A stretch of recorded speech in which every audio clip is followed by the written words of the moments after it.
Joseph Cathedral evolved through two major architectural phases, beginning in the pre-war period during the Brooke era. The first chapel was built in 1881 as a simple wooden structure on land granted by Raja Charles Brooke. The 1891 church began to show serious structural failure by the 1950s. As a response, a new cathedral was designed and completed in 1968. Significance in Sarawak's architectural story. Acts as a long-standing social and spiritual landmark for Kuching for over a century. It shows how religion, politics, and social change influence architectural form. Integrates local materials, climate response, and Sarawak cultural identity into a modern sacred building. Presents the transition from colonial ecclesiastical architecture to post-war modernism. During the colonial period, church architecture reflected European influence, often expressed through semi-Gothic style and formal symmetry. However, as Sarawak moved beyond colonial rule and into nationhood, architectural decisions began to shift.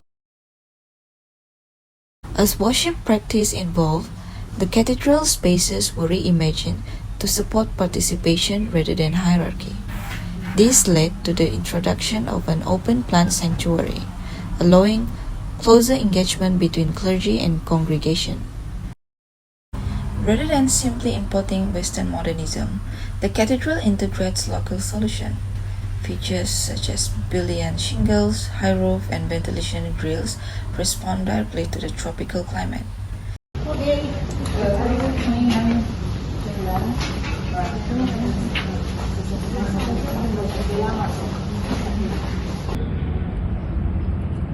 Post-war reconstruction would be still that church, because that church was built in 1891 until 1968. So that is still Japanese, and post-war reconstruction is still that church, right? And post-independence is this church already. The church evolved and decided, no, we are not going to do ad orientem anymore. We are going to do all encompassing, and it is during his time, 1962. Okay, so he survived the World War II, and he went on to build that church. Okay. Yeah, so we reproduce it. The same thing as if you come during the British times, we have the British building, the design, the post office is the colonial design. That's the colonial during the colonial, the British time. So you can see the building in post office in Pasar sekarang. You can see also the Fort Margarita.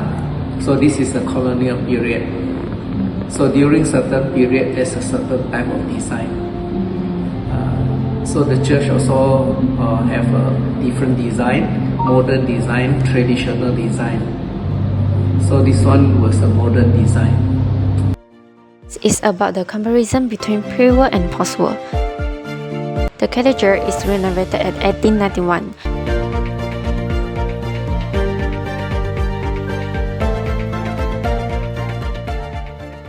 Bullion timber for windows, roof and structure.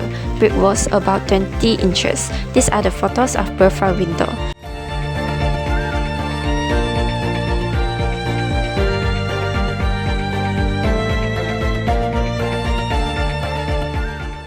In floor plan, it shows a linear nave with aisle.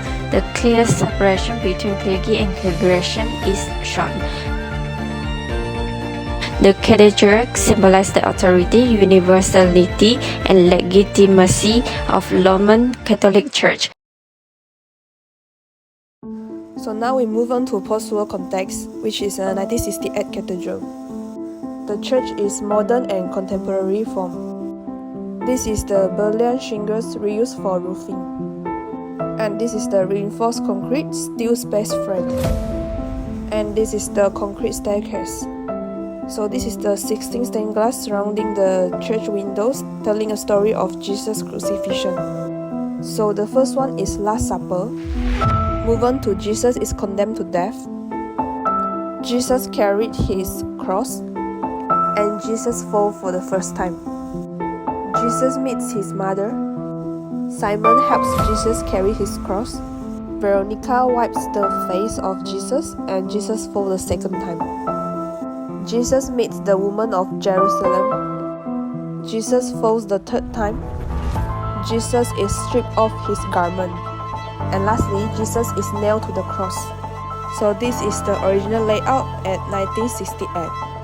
It's an open plain congregation gathered around altar.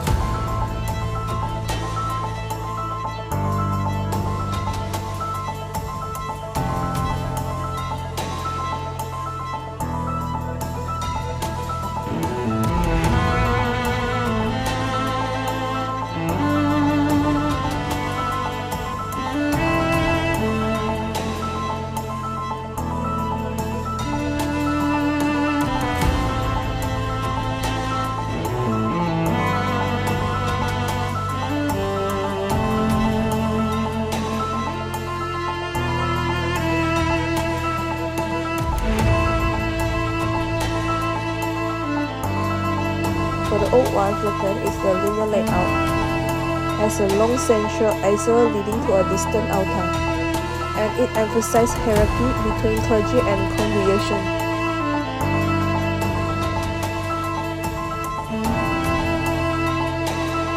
For the current one is an open communal layout. The altar is positioned for visibility and participation. It reduces hierarchy and focuses on the community worship. The church's centralized altar is similar to how activity in Baroque. The large shattering roof echoes Baroque protective roof, symbolizing unity and community.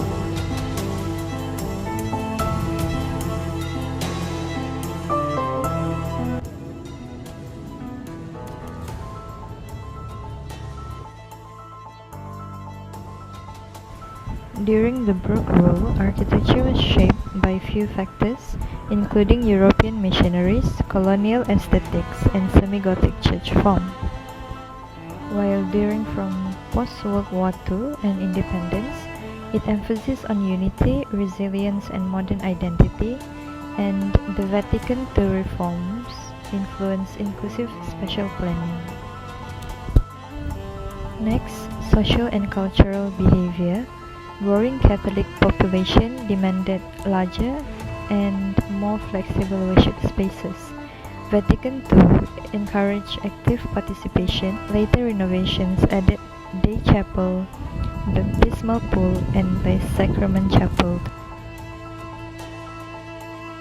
The architecture of St. Joseph Cathedral was strongly shaped by economic condition of its time. Use of locally available materials, which helped reduce construction costs and made the project feasible. Fundraising for new construction took almost 10 years, reflecting financial limitations faced by the church.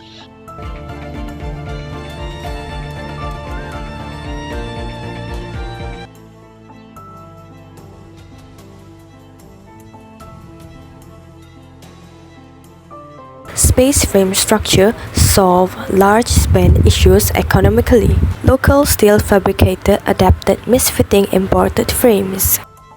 Climate response of this cathedral is having high roof and open grille, which helps with natural ventilations. The building demonstrates how global influences can be adapted through local knowledge, materials, and culture, creating architecture that is both modern and deeply rooted in place. Ultimately, St. Joseph Cathedral reveals Sarawak's ability to balance tradition, faith, and modern identity within its built environment.